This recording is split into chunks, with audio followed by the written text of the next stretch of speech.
Hello again, everyone. It's great to be with you. Today's gospel is from the 11th chapter of John.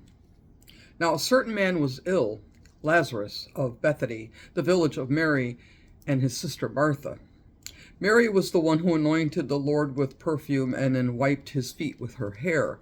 Her brother Lazarus was ill. So the sisters sent a message to Jesus, "Lord, he whom you love is ill." But when Jesus heard it, he said, "This illness does not lead to death. Rather, it is for God's glory, so that the Son of Man may be glorified through it." Accordingly, though Jesus loved Martha and his sister and Lazarus, after having heard that Lazarus was ill, he stayed 2 days longer in the place where he was. Then after this, he said to his disciples, "Let us go to Judea again." The disciples said to him, "Rabbi, the Jews were just trying to stone you, and are you going there again?" Jesus answered, "Are there not 12 hours of daylight?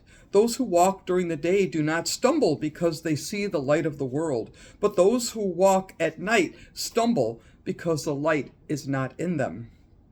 After saying this, he told them, "Our friend Lazarus has fallen asleep, but I am going there to awaken him." The disciples said to him, "Lord, if he has fallen asleep, he will be all right." Jesus, however, had been speaking about his death, but they thought he was referring merely to sleep. Then Jesus told them plainly, "Lazarus is dead. For your sake, I am glad I was not there, so that you may believe. But let us go to him." Thomas, who is called the twin, said to his fellow disciples, "Let us also go, that we may die with him." When Jesus arrived, he found Lazarus had already been in the tomb 4 days. Now Bethany was near Jerusalem, some 2 miles away, and many of the Jews had come to Mary and Martha to console them about their brother. When Martha heard that Jesus was coming, she went to meet him, while Mary stayed at home. Martha said to Jesus, "Lord, if you had been here, my brother would not have died. But even now I know that God will give you whatever you ask of him." Jesus said to her, "Your brother will rise again." Martha said to him, "I know that he will rise again in the resurrection on the last day." Jesus said to her, "I am the resurrection and the life. Those who believe in me, even though they die, will live, and everyone who lives and believes in me will never die. Do you believe this?" She said to him, "Yes, Lord, I believe that you are the Messiah, the Son of God, the one coming into the world." When she had said this, she went back and called her sister Mary and told her privately, "The teacher is here and is calling for you." And when she heard this, she got up quickly and went to him. Now Jesus had not yet come to the village, but was still at the place where Martha had met him. The Jews who were in the house consoling her also saw Mary get up quickly and go out. They followed her because they thought that she was going to the tomb to weep there. When Mary came where Jesus was and saw him, she knelt at his feet and said to him, "Lord, if you had been here, my brother would not have died." When Jesus saw her weeping, and the Jews who came with her also weeping, he was greatly disturbed in spirit and deeply moved. He said, "Where have you laid him?" They said to him, "Lord, come and see." Jesus began to weep. So the Jews said, "See how he loved him." But some of them said, "Could not he who opened the eyes of a blind man have kept this man from dying?" Then Jesus, again greatly disturbed, came to the tomb. It was a cave, and a stone was lying against it. Jesus said, "Take away the stone." Martha, the sister of the dead man, said to him, "Lord, already there is a stench, because he's been dead 4 days." Jesus said to her, "Did I not tell you that if you believe, you would see the glory of God?" So they took away the stone. And Jesus looked upward and said, "Father, I thank you for having heard me. I know that you always hear me, but I have said this for the sake of the crowd standing here, so that they may believe that you sent me." When he had said this, he cried out loud in a loud voice, "Lazarus, come out!" The dead man came out, his hands and feet bound with strips of cloth and his face wrapped in a cloth. Jesus said to them, "Unbind him and let him go." Many of the Jews, therefore, who had come with Mary, had seen what Jesus did and believed in him. The Gospel of the Lord. Praise to you, O Christ. Lazarus is dead, Jesus tells the disciples. It's not hard to imagine the questions that might be running through the minds of the disciples and the hearts of Mary and Martha. They are the same kind of questions I have heard being asked, and I have asked myself over the last several weeks as we and our surrounding community have faced upsetting news of war and senseless attacks, death, and funerals. They are the same kind of questions we ask ourselves and each other whenever life is interrupted and changed in ways we don't want. They are the same kind of questions we ask when circumstances show us just how difficult, fragile, and beauty life really is. Why? How could this happen? Is this an ending or the beginning? Could it be both? How do I move forward? How do I make sense of what has happened? What will life be like now? Why didn't it work out the way I wanted? What could or should I have done differently? Why didn't God do something? Every one of us could add to this list. We all have our questions, thousands of them. The ultimate question, the one that lies behind and grounds all our other questions, is the one God asks Ezekiel. Mortal, can these bones live again? That's what we are really asking. That's what I want to know. That question is the valley that cuts through the center of our lives. And yet, it's not a simple yes or no kind of question. Neither is it answered once and for all. It's a question we live with and ask over and over again. What is the valley that cuts through the center of your life? What questions did you ask when the Lazarus of your life died? What questions are you asking today? Every time life sets before me those kinds of questions, I am reminded once again that I live with more questions than answers, and the answers I do have no longer seem to carry the weight and authority they once did. Our lives are filled with unanswered questions. My experience is that the unanswered questions of life tend to leave us disappointed in life itself, in ourselves, in someone else, and sometimes even in God. Disappointment is wrapped up in and bound by our unmet expectations. That's where Mary and Martha are today in today's gospel. They are disappointed. Lord, if you had been here, my brother would not have died. They both say separately to Jesus.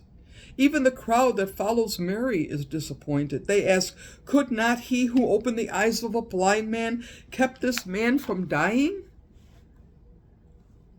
I know that disappointment, and I bet you do too. We want answers, explanations, and understanding, but maybe there aren't any, at least not the kind that we want. Maybe life itself is an unanswered question, and maybe that's how we are to live it. Jesus does not offer answers or explanations to Mary and Martha or to us. Instead, he uses our disappointment as an agency for transformation.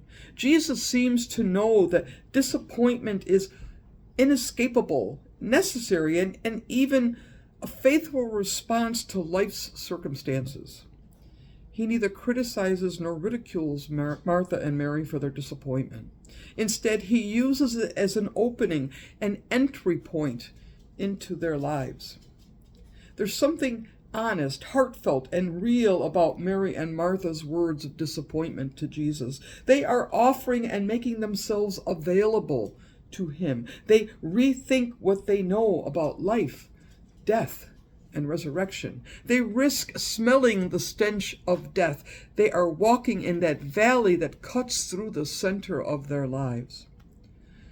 To attempt to insulate ourselves from disappointment and demand once and for all kind of answers to life is to close ourselves off to the vulnerabilities that make possible real life, love, intimacy, and relationship with God and with another.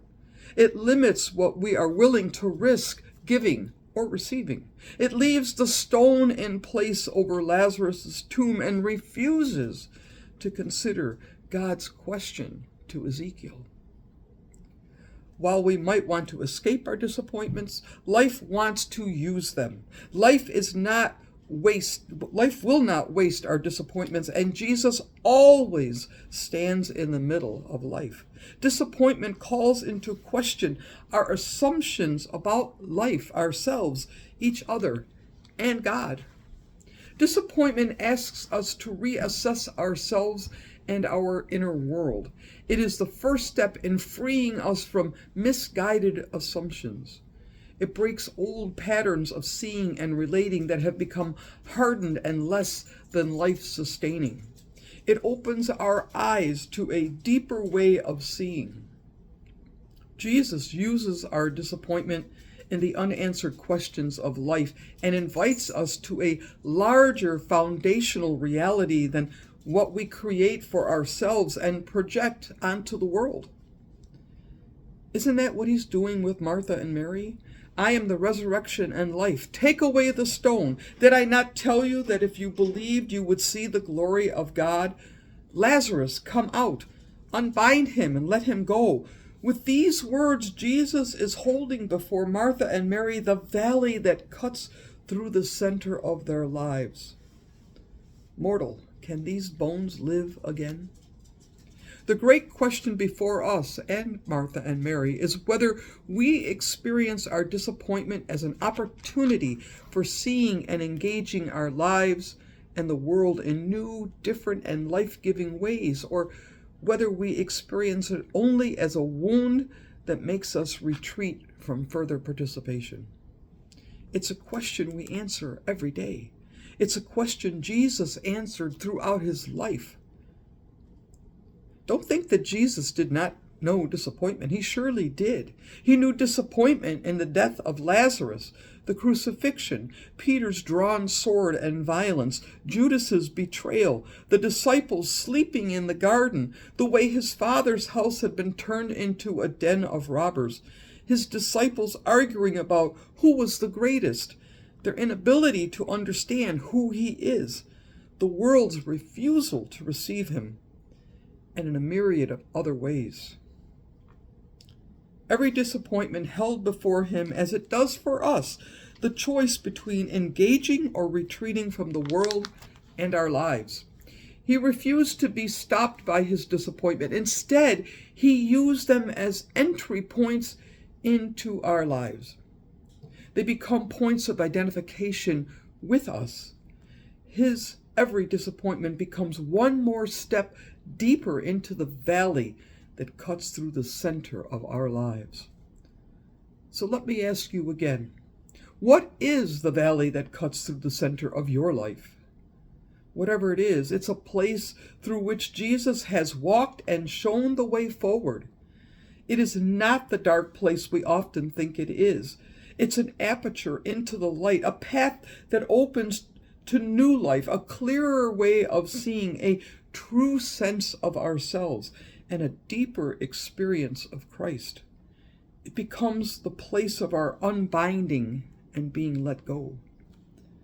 In this valley, the question mark of life becomes God's exclamation point, the exclamation point of love, the exclamation point of life and light, the exclamation point of mercy and forgiveness, the exclamation point of wisdom, beauty, generosity, hope, healing, and compassion, and ultimately, the exclamation point of God's yes to you and your life.